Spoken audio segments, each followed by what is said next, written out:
mahirap. Nandito po si Super Mara Pangdong. Dahil naniniwala po ako, ang tunay na Manileño ay maglilingkod sa lahat ng oras. Gusto ko pong malaman ninyo na ako po ay talagang nandito. Kayo po ay nandito sa aking puso. Araw-araw, iniisip ko po kung anong magiging kalagayan ng Baseco. Gusto ko pong malaman ninyo na ang inyong tahanan kailanman ay hindi dapat mawala. Gusto kong masiguro na ang ating mga anak at mga apo ay mayroong makikitang tahanan ng pamilya.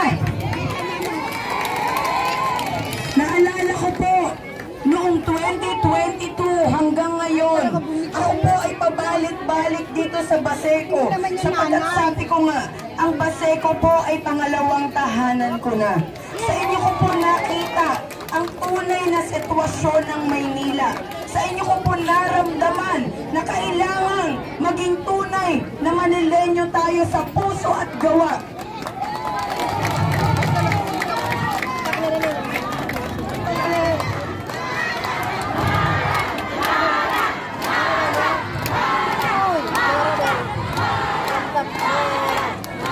Hindi ko na po kakayanin kung kayo ay lulukohin pa. Ang tunay na maglilingkod, kailanman hindi mabibenta ang lupain na Maynila. Ang tunay na maglilingkod, kailanman hindi tayo lulukohin. Ang tunay na maglilingkod, bababa at gagawin ang lahat para matulungan ang ating mga magulang. Sa hirap ng buhay dito sa Baseco, nakita ko po kung paano kayo bahayin dito. Nakita ko po kung paano malapnos ang inyong mga daliri dahil sa pagbabalat ng bawang. Nakita ko po ang mga anak nating nagkakasakit, pero wala man lang gamot na naibibigay sa atin. Nakita ko po ang mga cyber, mga vendors na wala man lang malapitan kapag wala nang pangpuhunan sa katitinda.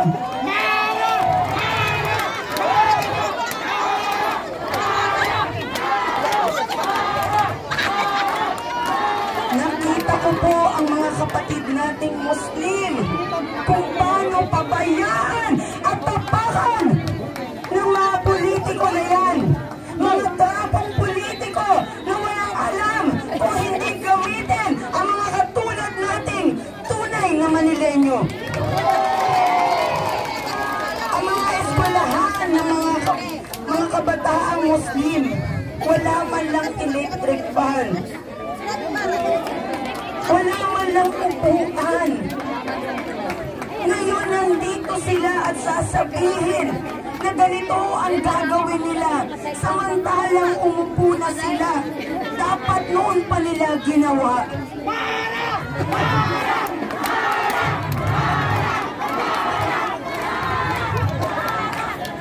Gusto ko pong maunawaan ninyo na ang damdamin natin ay iisa lamang. Damdamin ng isang magulang para sa kanyang anak at anak para sa kanyang mga magulang. Gusto ko pong mabigyan kayo ng agarang pangkabuhayan!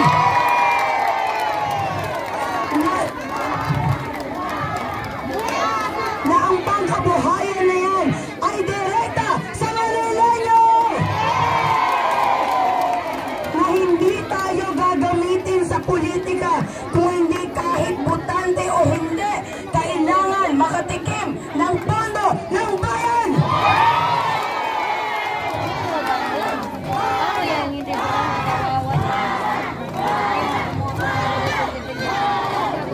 Tignan po ninyo ang kapaligiran.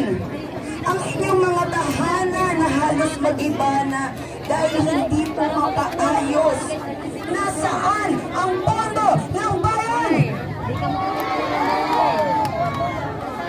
Gusto kong masiguro ninyo na ito ay agarang aaksyonan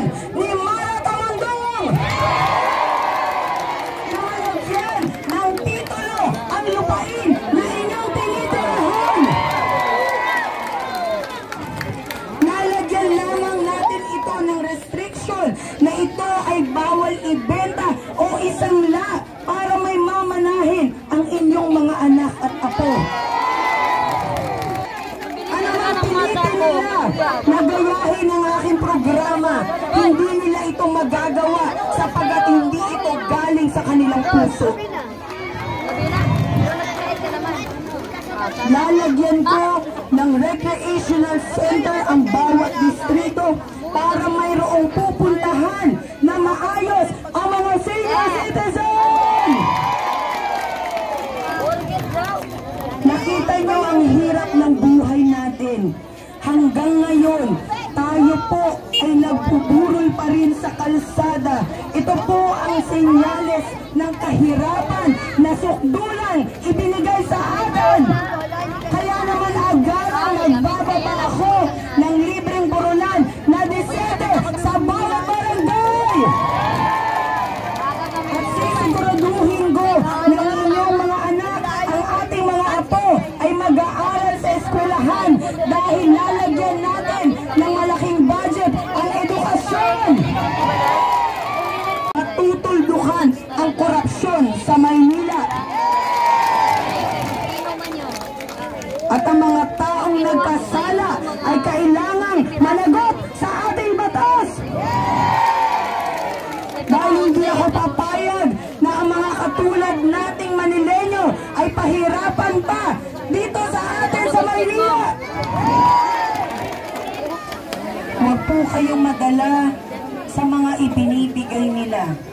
Dahil ang 34 billion a year ang dapat ninyong matanggap.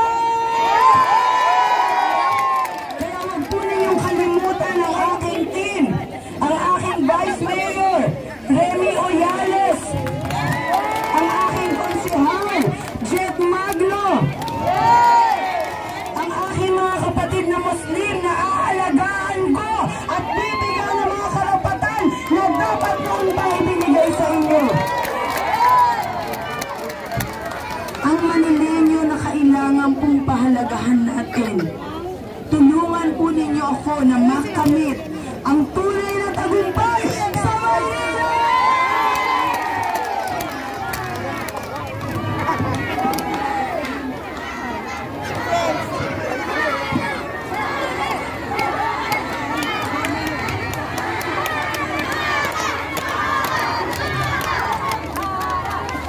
Kaya bago po matapos ang ating programa, kakantahan po muna kayo upang maalala ang araw na tayo po ay nandito at magkakasama.